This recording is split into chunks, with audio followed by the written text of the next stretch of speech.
Yes. You spoke a lot about the debate with Carter. What was the effect, if any, of the debate with John Anderson that Carter refused to participate in? That's a good question. That is a much overlooked debate. What the gentleman was referring to, For good reason. yeah, well, no, but Reagan won that debate, yeah, and it really gave him renewed momentum. That is a good point, is that there was the Byzantine nature of American politics was you had Anderson was running as an independent, and the debates were controlled by the League of Women Voters. They had set a standard that a candidate had to have 15% of the polls to participate in the debate. Anderson at the time had 20, 25%. Carter was in the 30s. Reagan was in the low 40s, high 30s.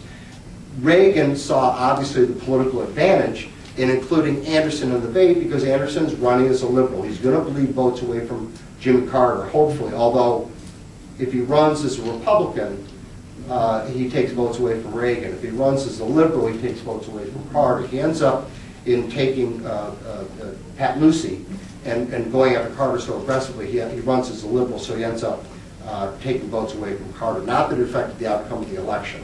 But there was a famous debate in Baltimore that Carter refused to participate in, but Reagan did with Anderson. And it was broadcast live on 2 networks. 55 million people watched it. And Reagan, at this point, it was in early September, Reagan's campaign had stagnated after the convention through the end of July and all of August. So he did well, and very well, as a matter of fact, in this debate, and it put a freshening breeze in his sails and helped, reestablish him as the front runner for the fall election. Remember that famous headline in the New Republic with my colleague Mort Kondrack? He wrote a piece about John Anderson. No, this was the headline was John Anderson can win.